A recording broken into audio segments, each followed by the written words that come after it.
Hello दोस्तों, आप लोग का स्वागत है न्यूक्लियस इलेक्ट्रिकल पर। आज हम लोग पढ़ेंगे सर्किट ब्रेकर में आर्क को कम करने या ख़त्म करने की विधि। ये मुख्यतः दो प्रकार की दो विधियां से हम लोग आर्क को कम करते हैं। पहला है हाई रेजिस्टेंस, उच्च प्रतिरोध, और दूसरा है कम रेजिस्टेंस, जिसे शून्य प्रतिरोध भी कहते हैं। ये देखेंगे कि इसे हम कैसे ख़त्म करेंगे। यहाँ पर देखिए लिखा है, आर्क प्रतिरोध को समय के साथ बढ़ाने पर धारा का मान कम हो जाता है। मान लीजिए कि अगर हम आर्क प्रतिरोध को समय के साथ बढ़ाए तो उसकी धारा का मान कम हो जाएगा। धारा का मान कम हो जाएगा,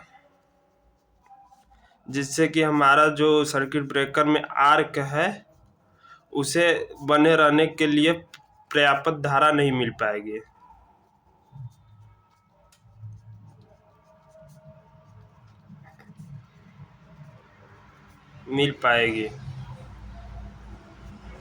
जिससे कि हमारा आर्क बुझ जाएगा। यहाँ पर देखिए, आर्क प्रतिरोध को समय के साथ बढ़ाने पर धारा का मान कम हो जाता है, जिससे धारा बाधित हो जाता है या आर्क बुझ जाता है। जब उसमें धारा ही नहीं रहेगी तो फिर वो कंडक्टर की तरह कार्य नहीं करेगा, पोटेंशियल डिफरेंस खत्म हो जाएगा, जिससे कि आर्क बुझ जाती है। इस विधि से आर्क में भारी ऊर्जा का प्रसार होता है। उच्च प्रतिरोध विधि में जो है ऊर्जा बहुत अधिक डिस्ट्रीब्यूट होता है, बहुत अधिक खर्च होता है। इसलिए यह सर्किट ब्रेकर केवल डीसी सर्किट ब्रेकर और कम क्षमता वाले एसी सर्किट ब्रेकर में कार्य रहते हैं। इसको सिर्फ हम लोग डीसी में यूज करते हैं, और जो कम क्षमता मतलब कम वोल्टेज के एसी सप्लाई होती है वहाँ पे इसको प्रयोग करते हैं। आप देखेंगे कि आर्क प्रतिरोध को किस तरीके से हम लोग बढ़ा सकते हैं। यहाँ पर पहला देखिए, आर्क को लंबा करना, लेंथनिंग द आर्क। आर्क प्रतिरोध उसकी लंबाई के समानुपाती होता है। जैसे हम लोग को पता है कि आर डायरेक्टेड प्रोपोर्शनल एल होता है, तो हम लोग यहाँ पर अगर एल का मान बढ़ाते हैं तो आर्क प्रतिरोध बढ़ता है, जिससे कि हमारा धारा करंट जो आर्क करंट होता है वो कम होता है, जिससे आर्क बुझ जाती है। यहाँ पर जैसे मान लीजिए कि ये है, इसके बीच यहाँ पर ये इतना आर्क बन रहा है। अगर हम इसको और फास्ट दूर करें, और फास्ट और हल्का दूर करें तो ये लंबाई बढ़ जाएगी, ये इंक्रीज कर जाएगा। ये मान लीजिए कि ये L1 है तो ये L1, ये L है तो ये L1 हो जाएगा। ठीक, फिर दूसरा है आर्क को ठंडा करना। शीतलक संपर्कों के बीच विआयनीकरण में मदद करता है। इससे आर्क प्रतिरोध बढ़ जाता है। आर्क के साथ निर्देशित गैस विस्फोट द्वारा कुशल शीतलन प्राप्त किया जाता है। जो कूलिंग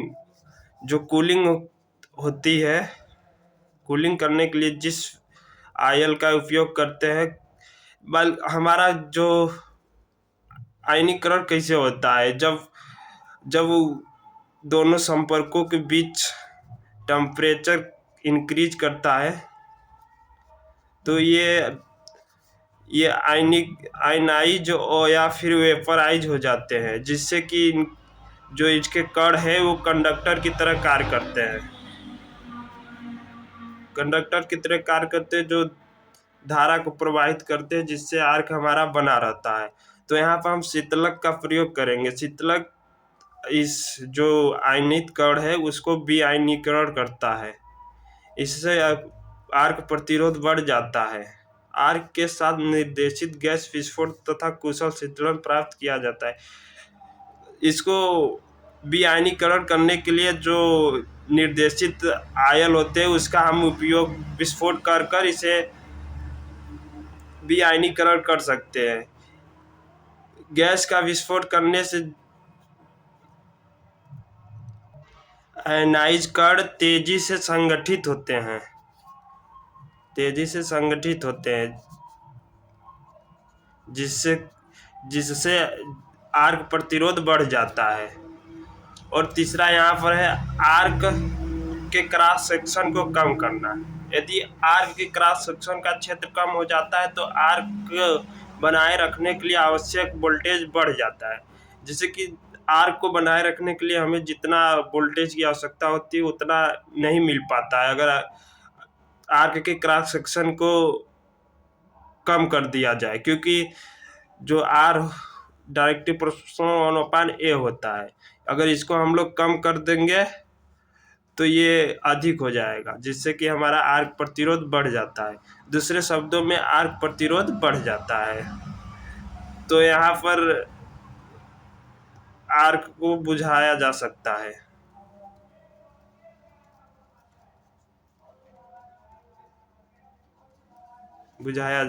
है। फिर हम देखेंगे कि हमारा चौथा पॉइंट क्या है। चौथा पॉइंट आर्क को विभाजित करना। आर्क को श्रृंखला में कई छोटे आर्क में विभाजित करके आर्क प्रतिरोध को बढ़ाया जा सकता है। इनमें से प्रत्येक आर्क लंबा और ठंडा होने का प्रभाव का अनुभव करता है। संपर्कों के बीच कंडक्टर प्लेटों को लगाकर आर्क को विभाजित किया जाता है। यहाँ पर देख रहे हैं कि ये हमारा फिक्स्ड कांटेक्ट है और यहाँ मूविंग कांटेक्ट है। यहाँ पर ये आर्क है, ये जो ऐसे ऐसे है ये आर्क है। इसके दोनों कांटेक्ट के बीच हमने एक कंडक्टिंग प्लेट रख दिया, कंडक्टिंग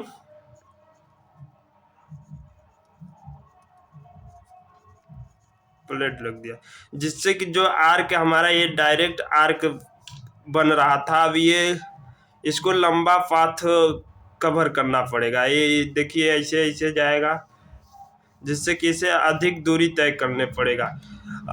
अधिक लंबा हो जाने के कारण ये ठंडा और महसूस करता है, जिससे कि इसके प्रतिरोध बढ़ जाता है और आर्क बुझ जाता है। आर्क को समाप्त करने की दूसरा विधि है कम प्रतिरोध या धारा शून्य विधि। इस विधि का उपयोग केवल एसी सर्किट में आर्क विलुप्त करने के लिए किया जाता है। देखिए एसी सप्लाई जब देते तो हमारा जो हमें पावर देते हैं, वोल्टेज देते हैं या फिर करंट देते हैं, वो साइनसोइडल वेव में देते हैं। तो वहाँ पर हमें हर एक अर्ध चक्र के बाद शून्य प्राप्त होता है। जहाँ पर देखिए यहाँ पर आधा चक्र के बाद यहाँ पर करंट जो है शून्य हो गया है, फिर यहाँ आधा चक्र के बाद करंट शून्य हो गया, जहाँ यहाँ पर जो हमारा आर्क है बुझ जाता है, आर्क समाप्त हो जाता है यहाँ पर।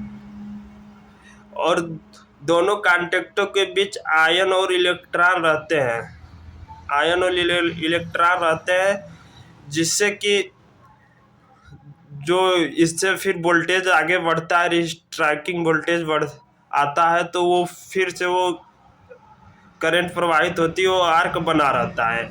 अगर हम यहीं पर ये जो आयन के कण होते हैं या फिर इलेक्ट्रॉन होते हैं उनसे हम लोग बी आयनीकरण कर दे, उसकी डाई इलेक्ट्रिक क्षमता को बढ़ा दे, तो ये हमारी आर्क बुझी रह जाएगी। ये इसको तोड़ आयन फिर आयनित नहीं कर सकता। तो यहाँ पर देखेंगे कि हम डाई इलेक्ट्रिक सामर्थ्य को कैसे बढ़ा सकते हैं, कि डाई इलेक्ट्रिक सामर्थ्य की बढ़ाने की क्या क्या विधियां हो सकती है। यहाँ पर देखिए संपर्क धारा शून्य के निकट माध्यम की परावैद्युत सामर्थ्य में वृद्धि निम्नलिखित तरीकों द्वारा प्राप्त की जा सकती है। पहला है संपर्क के बीच जगह में आयनित कणों के तटस्थ अणुओं में पुनर्संयोजित कंबाइन करने का कारण बनता है। अगर जो हमारे आयन कण है, आयन कण में क्या होते हैं, हमारा प्लस होता है और माइनस होता है। अगर हम इन दोनों को कंबाइन कर दें, इन लोग को पुनर्संयोजित कर दे, तो ये उदासीन हो जाएंगे, जिससे कि कंडक्टर पाथ नहीं मिल पाएगा, कंडक्टर पाथ नहीं मिलेगा और आर्क हमारी बुझ जाएगी। और यहाँ दूसरा विधि होगा आयनित कणों को दूर करना और उनके स्थान पर गैर आयनित कणों द्वारा प्रतिस्थापित करना। जैसे कि हमारे आयन आयन के कण है, प्लस है, माइनस है, इसको हम लोग हटाकर इसके जगह पर उदासीन कण ला दें, जो कि करंट का प्रवाह न करता, उसके कंडक्टर पाथ न बनाता हो। संपर्कों के बीच माध्यम को तेजी से विआयनीकृत किया जाता है। इस यहाँ पर जो है, इन्हें आयन कण को हटाकर विआयनीकृत कर देंगे दोनों संपर्कों के बीच में, तो हमारा आर्क नहीं बनेगा, ये आर्क समाप्त हो जाएगा। माध्यम का विआयनीकरण निम्नलिखित तरीके द्वारा प्राप्त किया जा सकता है। अब हम लोग विआयनीकृत कैसे कर सकते हैं, आयन के कण को कैसे हम लोग हटा सकते हैं? अंतराल को लंबा कर यानी लेंथ को बढ़ाकर, लेंथनिंग द आर्क, लेंथ को बढ़ाकर यहाँ पर यही रहेगा R directly proportional to L. हम लोग एल को बढ़ाकर उसे डाई इलेक्ट्रिक को बढ़ा सकते हैं, विआयनीकृत कर सकते हैं दोनों कॉन्टैक्टों के बीच के माध्यम को। दूसरा है उच्च ताप, हाई प्रेशर।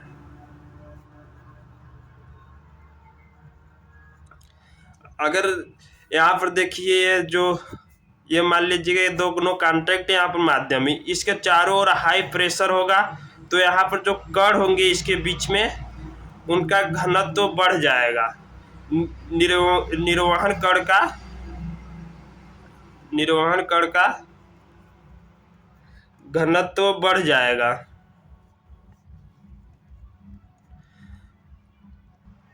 कणों के बढ़े हुए घनत्व के कारण विआयनीकरण का दर अधिक हो जाता है, तेजी से। अगर घनत्व बढ़ जाता है तो विआयनीकरण बहुत तेजी से होता है, विआयनीकरण बहुत तेजी से होता है, जिससे कि हमारा डाई इलेक्ट्रिक, दोनों कॉन्टैक्ट के बीच डाई इलेक्ट्रिक का मान बढ़ जाता है और आर्क बुझ जाता है। तीसरा है शीतलन। शीतलन, जैसा कि हम लोग पहले वाले मेथड में भी पढ़े थे कि शीतलन से है वो विआयनीकरण की दर बढ़ा देता है, विआयनीकरण की दर को बढ़ा देता है, जिससे कि आर्क प्रतिरोध बढ़ जाता है और आर्क को बुझने में मदद करता है। और चौथा है विस्फोट प्रभाव। विस्फोट प्रभाव से हम लोग आयनित कणों को हटा देते हैं और विआयनित कणों को प्रतिस्थापित कर देते हैं उनके जगह पर। इसमें हम लोग आयल का उपयोग करते हैं, आयल विस्फोट का उपयोग करते हैं, आयल विस्फोट का उपयोग करते ये जो निर्देशित हो। ऐसा नहीं है कि हम लोग किसी भी आयल का उपयोग कर दे, या फिर गैस, यहाँ पर गैस रहेगा। ऐसा नहीं है कि हम लोग किसी भी गैस का उपयोग कर दे, जैसे मीथेन हुआ, यह सब नहीं। जो निर्देशित रहेगा उसी गैस का उपयोग कर सकते हैं।